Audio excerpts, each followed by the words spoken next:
Assalamualaikum warahmatullahi wabarakatuh. Alhamdulillah kita bertemu lagi di mata kuliah penulisan karya ilmiah.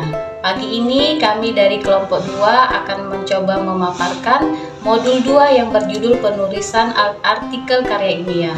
Kelompok 2 terdiri dari saya sendiri, Rini, ada teman saya Devi, lalu juga Maria, ada Sri Haryati dan Anna Fitrianti.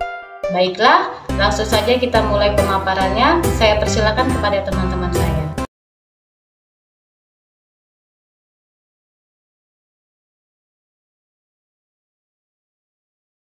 Kegiatan belajar 1, manuskrip karya ilmiah.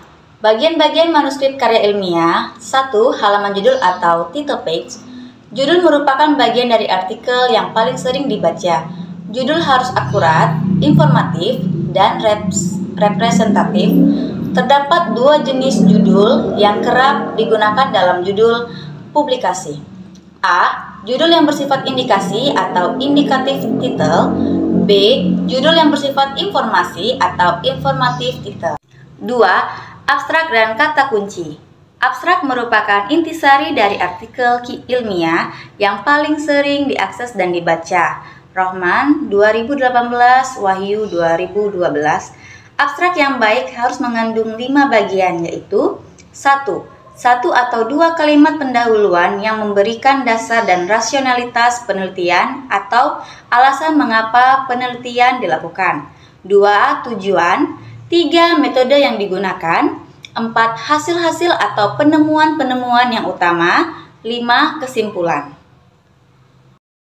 Pendahuluan tidak perlu terlalu panjang sehingga beberapa jurnal membatasi jumlah kata dan paragraf. Biasanya terdiri atas 3-4 paragraf.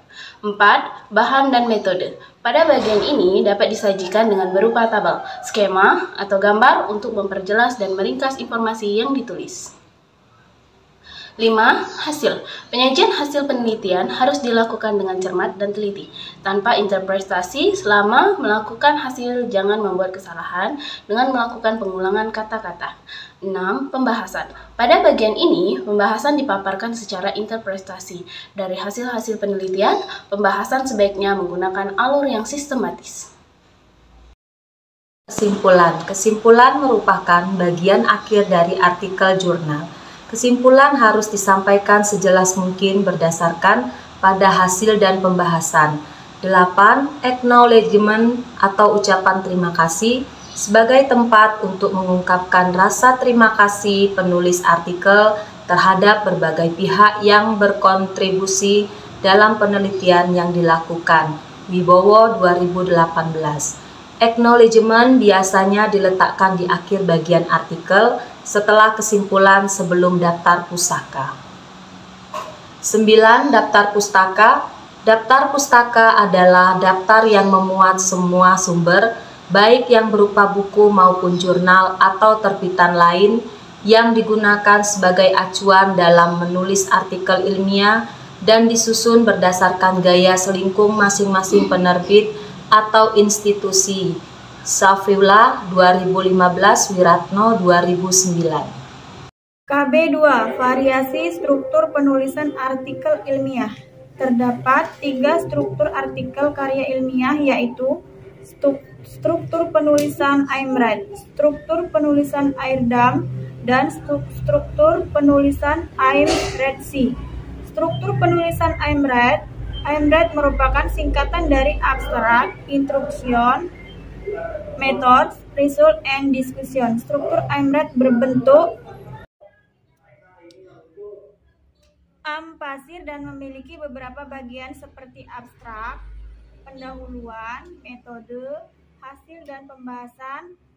Cargill dan O'Connor 2000. B. Struktur penulisan Airdam. Abstrak, introduction, result, discussion, methods. Airdam secara garis besar tidak jauh berbeda dengan struktur Aimred. Bedanya dengan struktur Airdam, bagian metode diletakkan di akhir artikel. C. Struktur penulisan Aimredsi adalah struktur penulisan AIM, Red C, Abstract, Introduction, Materials, and Methods, Result and Discussion. Conclusion. Struktur AIM, Red C biasanya untuk artikel yang lebih pendek. Baiklah, terima kasih untuk teman-teman saya yang sudah memaparkan modul 2. Saya tutup pemaparan kami pagi ini dan sampai jumpa minggu depan. Wassalamualaikum.